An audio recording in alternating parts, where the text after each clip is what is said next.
Assalamualaikum, saya Aziza binti Sarudin dan hari ini saya akan buat reaksi video terhadap video dari ICU ke Liang Lahat. Dan ini merupakan salah satu tugasan untuk subjek atribut kejayaan graduan. So, tanpa membuang masa, jom kita start.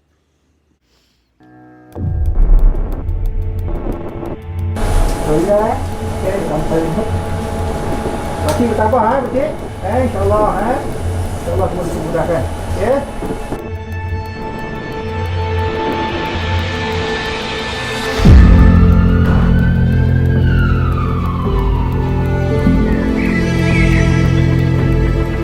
Mereka berjalankan ujian ini, kita dapat mengesan mereka dengan lebih awal sebelum mereka menyebarkan lagi virus itu kepada populasi lain.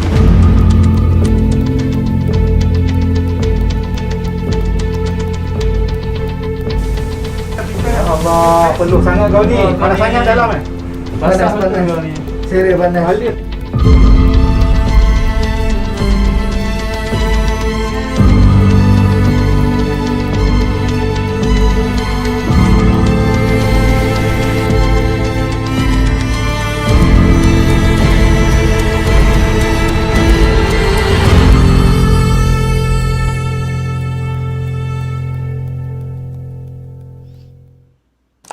Susulan kejayaan mini dokumentari Kita Mesti Menang yang mengenengahkan pengorbanan petugas barisan hadapan Hospital Kuala Lumpur baru-baru ini, Malaysia Gazette kini membawakan anda laporan khas tulang belakang yang bekerja di sebalik tabir menguruskan wabak COVID-19.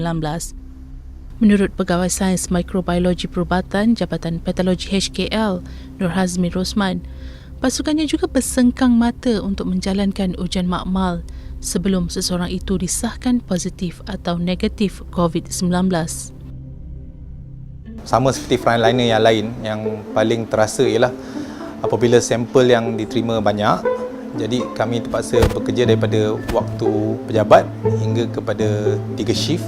Jadi pada masa itu memang terasa penat jugalah sebab nak memastikan semuanya berada dalam keadaan baik, ujian perlu dijalankan pada masanya. Jadi penat tu lama-lama akan terasa jugalah.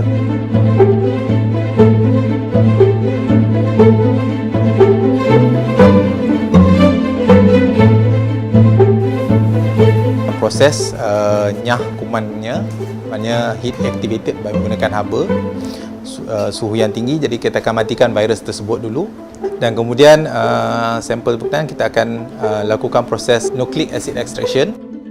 Prosesnya ialah kita untuk mendapatkan RNA virus tersebut daripada sampel berkenaan. Ini part extraction.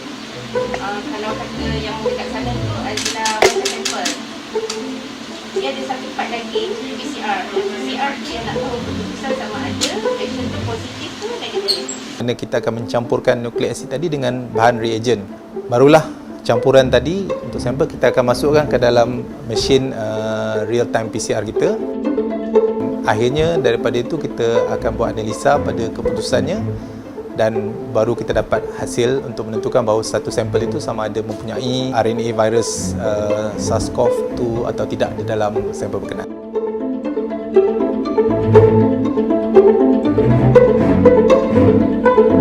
Bertugas sebagai pakar perunding intensivis di wad ICU dan mempunyai pengalaman lebih 20 tahun dalam bidang perubatan, melihat kematian seseorang pesakit bukanlah perkara baru buat Dr. Ismail Tan.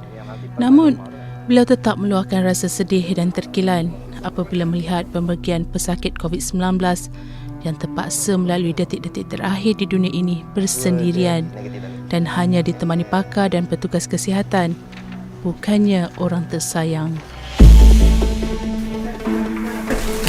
Itulah yang namanya panas.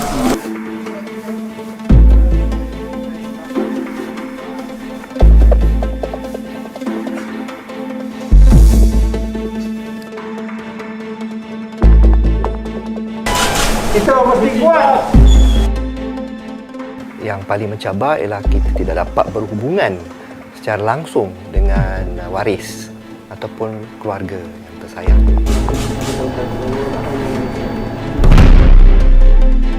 Setiap pesakit COVID yang masuk ke ICU, kita akan update family member setiap hari, melakukan video call untuk waris pesakit. supaya mereka dapat sekurang-kurangnya berhubungan dengan ahli keluarga ketika berada di ICU.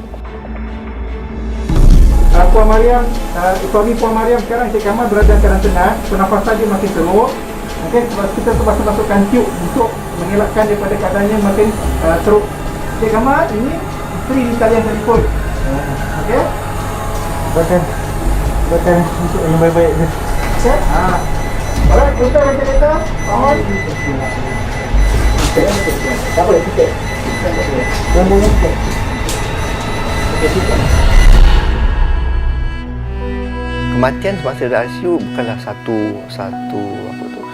event, ia sebenarnya satu proses. So sangat mencabar untuk semua anggota kesihatan, termasuk diri saya sendiri, terpaksa menghadapi saat kematian untuk pesakit.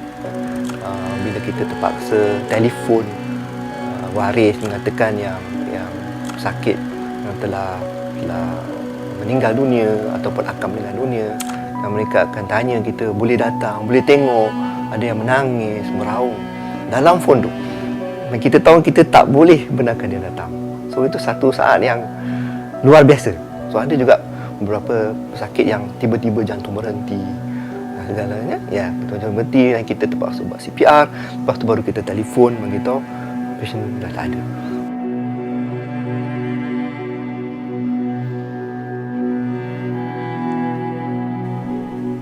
Mungkin ramai yang tidak mengetahui bedah siasat pertama pesakit COVID-19 di Malaysia dilakukan oleh Jabatan Forensik HKL, yang mana hasil bedah siasat tersebut membuka satu lembaran baru dalam banyak perkara, termasuklah pengurusan mayat pesakit. Mayat pesakit COVID haruslah dibalut dengan kain putih cotton pada lapisan pertama, dan dimasukkan ke dalam 2 lapisan body bag. Lapisan permukaan luar body bag perlulah dinyah kuman dengan larutan sodium hypochlorite 0.5%. Potensi atau risiko jangkitan daripada mayat pesakit COVID tetap ada kepada orang yang menguruskan atau orang di sekeliling. Hasil penemuan bedah siasat kami yang menunjukkan terdapat virus COVID-19 di permukaan badan mayat pesakit COVID, dan juga terdapat virus COVID-19 daripada cecair yang keluar daripada rongga badan.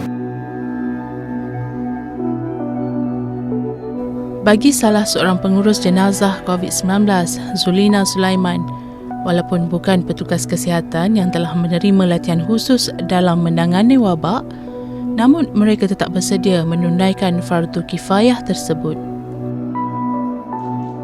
Setakat ni diorang cuma tanya memang waris tak boleh tengok ke, memang tak boleh sama-sama bantu ke. Setakat ni cuma satu diorang tanya, tak takut ke? Itu persoalan dia, tak takut ke? Sebab bila diorang dengar COVID je, diorang takut. Jadi saya pun cakap lah, bila kita dah diamanahkan, bila kita dah dipertanggungjawabkan, perasaan takut tu semua hilang. Setiap kali nak mulakan tugas, saya akan telefon mak, abah bagi tahu mohon restu suami. Bismillahirrahmanirrahim. Semoga kita yang ke atas jenazah ini kerana Allah Ta'ala. Allah. Assalamualaikum warahmatullahi wabarakatuh. Assalamualaikum warahmatullahi wabarakatuh.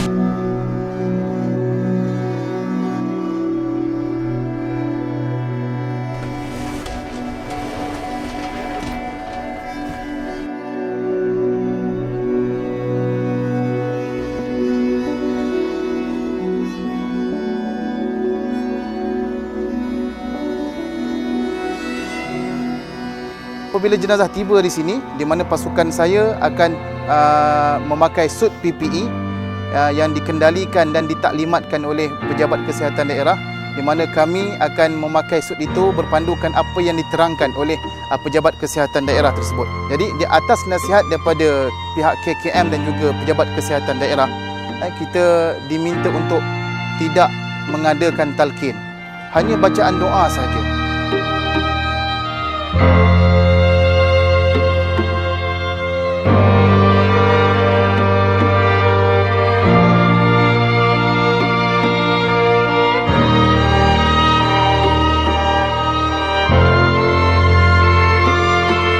Ya Allah, Ya Rahman Ya Rahim.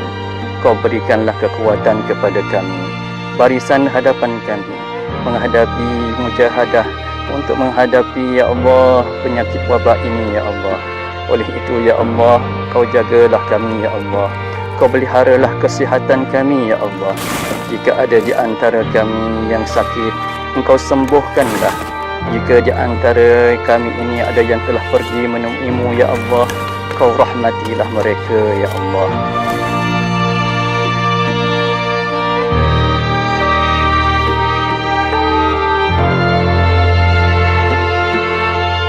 Kejayaan membendung pandemik COVID-19 bukan di tangan Barisan Hadapan sahaja, tetapi ia adalah tanggungjawab kita bersama. Lengkung yang semakin melandai bukan bermakna kita sudah bebas daripada wabak, kerana peperangan ini masih panjang dan belum tahu akhirannya. Namun hasil kerjasama semua pihak, terutamanya rakyat, mampu menamatkan peperangan ini dengan kejayaan milik kita.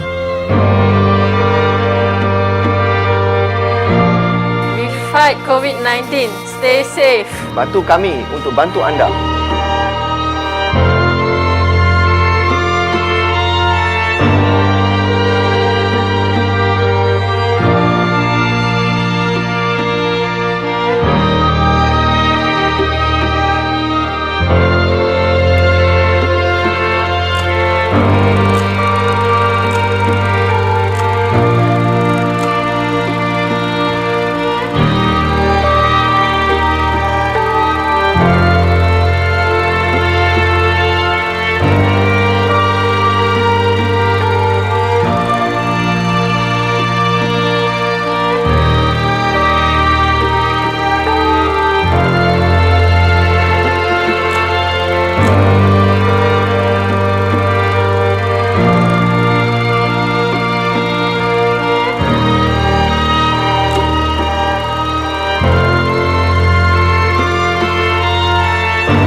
Lepas tengok video ni, saya rasa macam sedih pada dekat petugas-petugas Barisan Hadapan yang terpaksa bekerja lebih masa.